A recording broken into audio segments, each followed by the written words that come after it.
Suppose what Oscar believed in as he died, in spite of your protestations, suppose it's all true, and you walk up to the pearly gates and you are confronted by God. What will Stephen Fry say to him, her, or it? I will basically, what's known as theodicy, I think. I'll say bone cancer in children? What's that about? How dare you? Yeah, imagine thinking you're morally superior to God.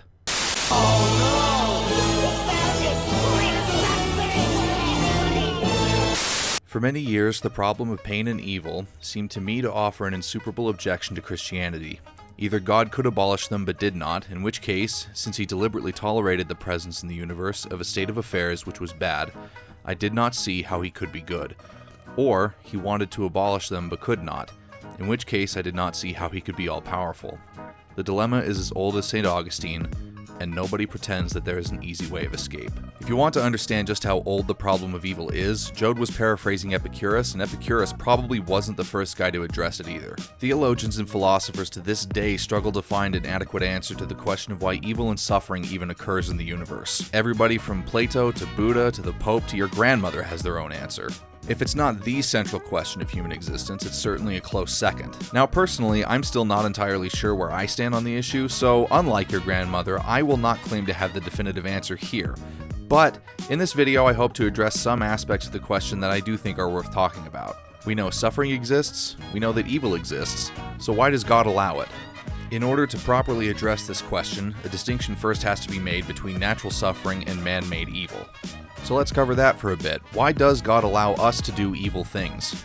Well, in brief, the basic, traditional, boilerplate Christian answer is that God allows evil to exist in order to test our ability to freely choose between good and evil.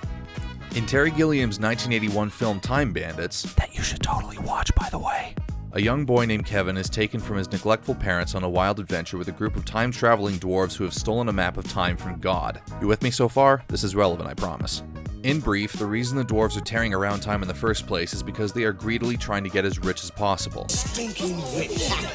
Lads, here's the stinking rich. Stinking rich. Stinking rich. That's the Kevin. Yeah, Kevin. Here's the Kevin. Stinking Kevin. The crux of the story revolves around the dwarves seeking what is called the most fabulous object in the world, an object that they believe can not only make them rich, but solve all of their problems. This object can only be found in the Fortress of Ultimate Darkness, a place inhabited by evil. And I'm not talking about conceptual evil or anything like that, it's literally evil. Like, it's a guy, and his name is Evil. God isn't interested in technology. He knows nothing of the potential of the microchip or the Silicon Revolution. Look how he spends his time. 43 species of parrots. Nipples for men. Did I mention this movie is made by Terry Gilliam? He's a pretty interesting guy. Anyway, spoiler alert, they never actually find the most fabulous object in the world. In fact, it's revealed that the whole thing was a lie and Evil was baiting them to get the map for himself. When they try to escape the fortress, Kevin and the dwarves summon armies from all periods of human history and try to fight Evil off, but can't defeat him until God appears, kills Evil, and sets everything right by himself. Oh, I hate having to appear like that. It really is the most tiresomely noisy manifestation. While he sets the dwarves about literally cleaning up the gigantic mess they caused, Kevin approaches God and asks him the simple question that, like a bad smell, has hung over us for literal centuries. You mean you let all those people die? Just to test your creation? Yes.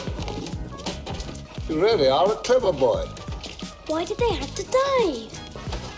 You might as well say, why do we have to have evil? Oh, we wouldn't dream of asking a question like that, sir. Yes, why do we have to have evil? Ah. I think it's something to do with free will. Interestingly, his answer seems to imply on the surface that even God himself doesn't fully know why he allows evil to exist. I have to have some way of testing my handiwork. I think it turned out rather well, don't you? Evil turned out rather well. While this is obviously not the case, even more interestingly, God shows that he senses Kevin's honesty in asking this question by giving him an answer at all, however ambiguous that answer may be. Can you imagine if it was Stephen Fry asking that question? Bone cancer in children? What's that about? You really are an untidy boy. Sign here. I think it's safe to say that free will is a pretty good catch-all answer to this question. I mean, if you're not a Calvinist. The Calvinist response would probably be along the lines of, if you believe God is just, then you deserve everything that happens to you. But that's a tangent for another time. For now, we're running with free will. Free will can adequately explain why God allows men and women to do evil things. The condition of life is that no matter what doctrine you espouse, we are constantly faced with moral choices. And how can a moral choice be made unless evil exists? Can a good choice be considered truly good if it is not made in spite of evil? But what about natural suffering? Well, I think free will can answer that too. You see, we always have the ability to choose what we will do with our circumstances, no matter how bad things actually get. I mean, even if you, say, develop, shall we say, bone cancer as a child, you still have the choice of whether you will allow your suffering to shape your character. The fact that Mr. Fry is outraged at all says that his instincts are telling him that there is an objective moral structure to reality that exists outside of ourselves, a standard by which he is judging God himself to be immoral. Ironically, the existence of such a standard implies the existence of a God, or at least of some kind of supernatural order to things, an objective right and wrong, if you will. If this is true, then to reject God and the supernatural on this basis doesn't make any sense. If you throw out the supernatural, you have to throw out objective moral reasoning, and in turn, you would render life itself entirely meaningless. And if he really cares about children with bone cancer, he shouldn't be worrying about why it was allowed to happen in the first place. He should be funding cancer research, visiting hospitals, trying to alleviate their suffering and deal with the immediate problem, especially since, rich and successful as he is, he's definitely in a position to do so. On a side note, I'm sure Stephen Fry is a really nice guy, and for all I know, he probably is involved in cancer research. I'm just using him as my personal little straw man to prove a point. Can you even clean up your own room? No. Anyway, to tie this whole rambling mess... Oh, wow.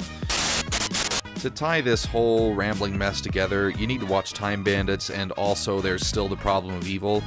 I don't think that we're now any closer to finding a satisfactory answer than we were when Epicurus brought it up all those years ago and ruined everything, but I hope I've at least given you some food for thought.